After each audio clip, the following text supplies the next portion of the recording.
Now hey guys, welcome back to the channel. In today's video, it is time to talk a pretty special airline I think, and that is gonna be SAS Scandinavian Airlines. Now Scandinavian Airlines is a Swedish airline that not only serves for Sweden, but also Denmark and Norway. In fact, there are not that many airlines from Scandinavia, are there? I mean, there is Norwegian, but no, if you fly to Scandinavia, chances are that you will be flying on SAS. Now yes, on first glance, this airline might seem, like quite a normal airline, right? Which it, after all, is. I've flown on them before to Stockholm, I think. They are a very usual airline. Yeah, actually, it was a code-sharing flight with Lufthansa. Something I did not appreciate, by the way, was that you had to pay for food, which is not a thing on Lufthansa, but that's another story. They are a very, typical airline. They are also members of the Star Alliance. So, yeah, this is a very much European airline as well. Plane that they like to fly is the 737-8, which we have right in front of us. Now what is special about Scandinavian Airlines is not necessarily how they fly, how their service is, and what they fly, because, they fly mostly basic planes like the A320 or the 737s, but no,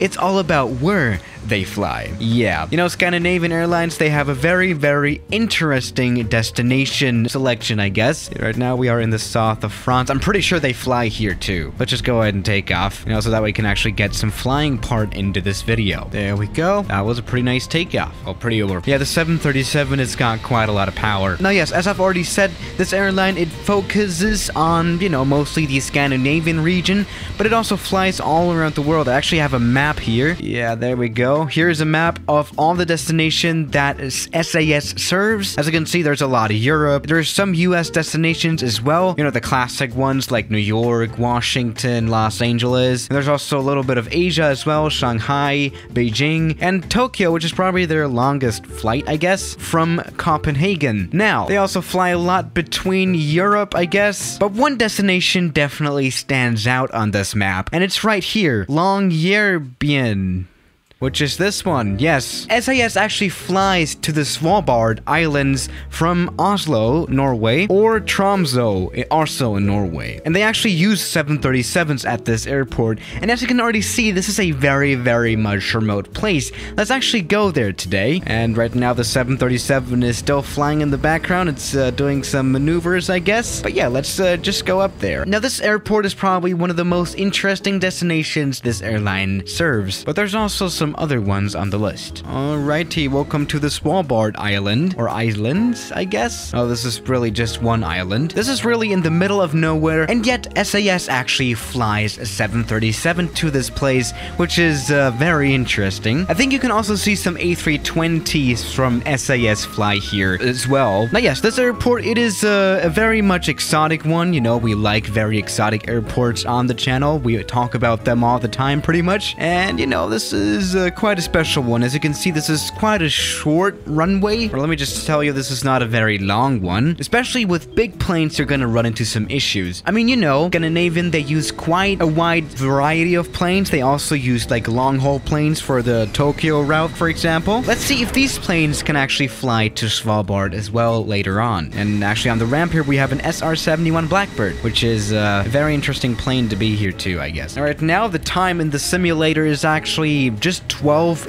a.m. Yes, we are actually in the middle of the night, but of course the sun still shines outside because it's the middle of summer, obviously. Now, let's actually go ahead and fly here, I guess. Let's try doing a takeoff out of here and see how that works. Now, this runway is 2,400 meters long. That is long enough for something like a 737, I guess. I hope. I mean, they fly here in real life, so it better do. And we can nicely rotate now. We still have a little bit of runway left. This is a very safe operation here, even though I'm not quite sure about the weather situation. Especially this far high up in the north, weather can be quite challenging. Let me just say that. Actually, this airport has ILS approach too. We're gonna have to try that one out later on as well in very bad weather. This is gonna be quite an interesting one. Now, this was a pretty successful takeoff. I think this 737 is very much overpowered. It's going crazy right now, but this is fine. Now, you know what? Let's actually try landing here as well. Shouldn't be that much of an issue, should it? Let's find it out. Here we go. Looking good. Now, SAS is actually actually not the only airline that flies to this very remote place. Norwegian also sometimes has service here. It's more seasonal, I guess. And even Swiss International Airlines connects this airport with Zurich. For some reason, who would want to fly to this island anyway? But that is only sometimes as well. Like, honestly, I really don't get it. These islands seem very, very much dead, but maybe there's some people watching this video from that island. That would actually be pretty weird, because I just roasted their whole island. Maybe let me know what you can actually do on this island, if there's any life on it. I mean, you know, as you can see, this place is even too cold to, you know, grow any trees on it. This is really dead land. Alright, this was very, very nice. Now, let's make this a little harder.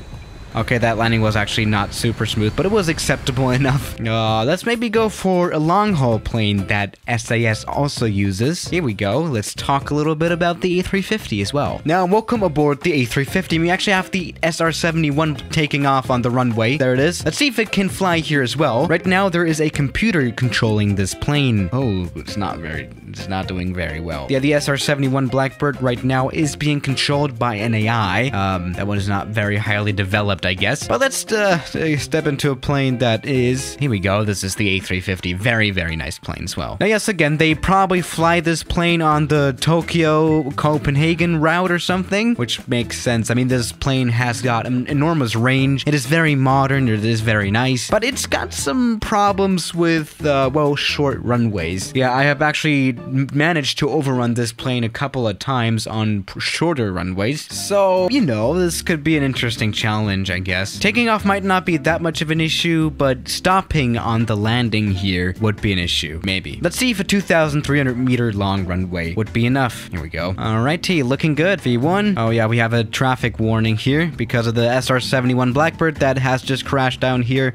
Noob, I guess. Oh, but this takeoff, it worked out just fine. Let's now try landing this very plane here too. Alright, this again is gonna be quite an interesting challenge. Here we go. Yeah, this plane, it's not a very quick stopper. It's more of an efficient stopper, which is not good for flying it on short runways like this. Practically, you wouldn't fly something as big as an A350 here, obviously, but of course, here on the channel, we do that. Here we go. This is actually looking good. We might be a little fast here, but that's another story. See, that's what I don't like about the A350. It just doesn't want to touch down sometimes. Now, please stop before the runway ends. Yeah. Maybe the physics engine here might not be that accurate, but landing as big as something like an A350 here is probably not the best idea. Especially now it felt like the plane just didn't want to come down.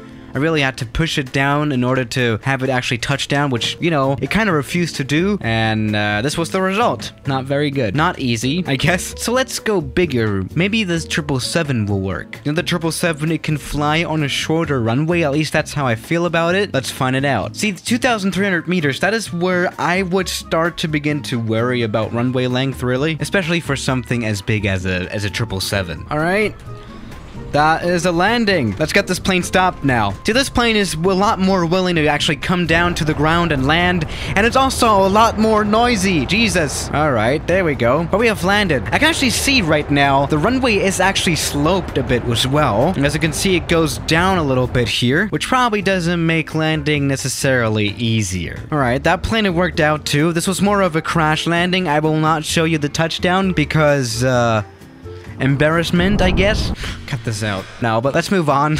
Alright, now let's try the biggest plane that I would ever be comfortable operating here. The 747-400. This is not the 8. This one does need quite a runway, so this will be interesting as well. Alright, full power. See, this plane is actually so big that it doesn't even, like, properly fit on the runway, but we're taking off as well. Actually, this is not that hard of an airport to fly into as I thought. Or is it? Yes, all this time we were flying at perfect weather conditions. But, you know, weather conditions aren't always perfect, and especially up here in the north. So let's do some storm flying, I guess. Here we go. Weather stormy. Let's see how the 737 handles with that. Yeah, no, especially in the winter, flying here is not easy. All right, welcome aboard the 737-800 again. Right now, we're actually using the ILS that we have here at this airport. As you can see, these diamonds, they show our way to the runway. If, for example, there isn't enough visibility visibility to see the runway, then that's what you have ILS for. We actually have a little bit of tailwind as well. This is going to be an interesting landing. You know, actually, I was flying today as well, and I experienced some very extreme crosswinds. I was actually in the North Sea on a random island, and we were landing at around 30 knots of 90-degree crosswinds, which is actually not that fun in a Cirrus SR20. I should have actually made a video about that, but I didn't. But now, let's go ahead and land the 737 here. There we go. That came down quite smoothly, and a stop shouldn't be that much of an issue as long as you are not, well, aquaplaning, which I have also made a video about recently. You should check that out as well. Yeah, no, this landing, it wasn't, well, the most comfortable landing, especially the approach. Obviously, there was quite a lot of turbulence here, but, you know, this was a very much safe landing. Anyway, here we go, boom, and a perfect touchdown, and a perfect stop as well. You know, this airport ramp, it actually just seems like a very newbie general aviation ramp, but just the fact that there are actual A320s and 737s flying here in real life is a little strange, I guess. Now let's fly this approach again, but even with some harder weather. Yeah, let's get some less visibility in here, I guess. Yeah, that's gonna be an interesting one. And maybe even more wind, because why not? You know, we really want to test out the capabilities of this airport in order, well, to judge its safety, I guess. Now, we cannot see a lot, I guess, even though we can actually kind of see the runway, so that's no problem. Oh. Yeah, this is what it kind of felt like today in the Cirrus. Not gonna lie. Let's get this plane landed down here as well. Oh, Jesus Christ. Just the turbulence is so heavy. Alright, this is gonna be more of a crash landing. Let's get rid of all of the flaps. We need to get this plane down now. Oh, well, that was on the harder side. Jesus. Yeah, landing at 50 knots of wind is not the easiest thing that I have ever done. But this takeoff, it was perfectly safe. No worries at all, even though this house is gone. But we can just vacate out of the plane. Let's actually try flying at just a foggy weather. Test out the ILS approach capabilities. Because that wind, it just adds so much more to that. Alright, welcome aboard the 737 again. As you can see out of our window, we can see nothing. Thanks to the ILS that we, well, apparently have here, that is no problem, obviously, because this one will guide us directly to the runway. Oh, I think I can already see a little bit of the runway ahead. No, just kidding. Oh, god damn it, I really cannot see anything. Jesus. Oh, that was a crash now. Yeah, I don't know if fog is a thing a lot, but I don't hope so. Oh, I think here's the run. Oh, there is the runway. Here we go. We found it. No worries at all. Jesus. So no problem, of course. So yeah, guys, what do you guys think about SAS Airline? They are actually pretty great. They have won quite a lot of prizes for being the best airline in Europe and some stuff, I guess. That is pretty cool, I guess. No, this airline, it's pretty good. And it's also, you know, a little bit more interesting compared to other airlines, because this one also flies to special places. They even used to fly to Greenland, which is also very interesting. So yeah, guys, thank you for watching today's video, and I'll see you tomorrow. As always, good night.